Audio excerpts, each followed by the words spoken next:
Currently अभी space में जो इंटरनेशनल स्पेस स्टेशन है उसमें 10 ह्यूमंस काम कर रहे हैं और उसमें से भी 3 रशियन है। उन्हीं 3 रशियन कॉस्मोनॉट्स ने स्पेस के इंटरनेशनल स्पेस स्टेशन से इंडियंस के लिए एक वीडियो भेजी है जो मैं आपको दिखाना चाहता हूँ। The thing is very beautiful from above, but it is even more beautiful on Earth. Congratulations to the friendly people of India on their Independence Day. India और रशिया की फ्रेंडशिप टाइम टेस्टेड रही है। History में Russia ने कई ऐसे geopolitical moves किए जिसने इंडिया को फेवर किया है। अगर आज की सिनेरियोज आप ऑब्जर्व करोगे तो चीजें कुछ अलग समझ जाती है। 2011 में रशियन वेपन्स के इंपोर्ट थे 70%, पर 2025 में वही इंपोर्ट्स हो चुके हैं 40%, यानी कि गिरावट 30% की हुई है। और जब इंडिया को 5th और 6th जनरेशन फाइटर जेट में काम करने के लिए एक पार्टनर चाहिए था, रशिया और यूएस को ना चुनकर इंडिया ने चुना फ्रांस।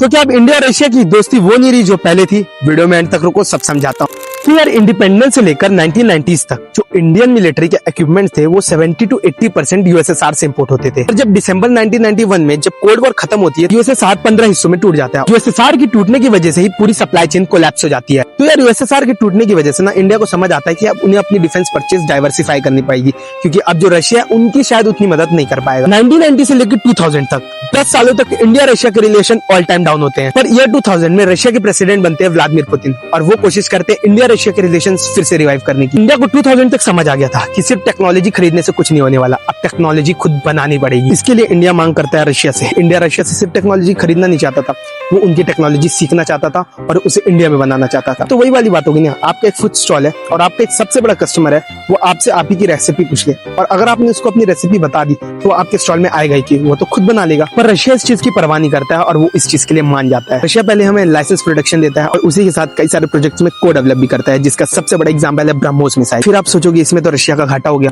पर ऐसा नहीं। हमारी पॉलिसी ये नहीं थी कि हमें रशिया का घाटा कराना है, बल्कि ये थी कि रशिया से हमें डिपेंडेंसी तो कम करनी है पर सेम टाइम उनके साथ एक स्ट्रेटेजिक रिलेशनशिप बनाना है, क्योंकि इंडिया रशिया रिलेशनशिप पैसे ज्यादा अंडरस्टैंडिंग पे चलती है। क्योंकि अब हमारा रिलेशन बायर और कंज्यूमर से ज्यादा बढ़कर हो चुका है, हम साथ में ग्रो करेंगे। क्योंकि हम समझते हैं कि रशिया से वेस्ट के साथ कॉन्फ्लिक्ट चल रहे हैं और उसकी मजबूरी है चाइना के साथ कोऑपरेट करना। उसी तरह रशिया हमारे चाइना से हो रहे कॉन्फ्लिक्ट्स को समझता है और हमारा वेस्ट से बढ़ रहा कोऑपरेशन की मजबूरी। यार geopolitics is all about personal interest, पर यार इंडिया रशिया रिलेशनशिप में थोड़ी अंडरस्टैंडिंग फैक्टर तो है। यार इसको अगर और डीपली समझना चाहते हो तो मैं इसके लिए एक लॉन्ग वीडियो भी लाने वाला हूँ, तो सब्सक्राइब करना मत भूलना। खैर मैं हूँ लक्ष्य और ये था लक्ष्य।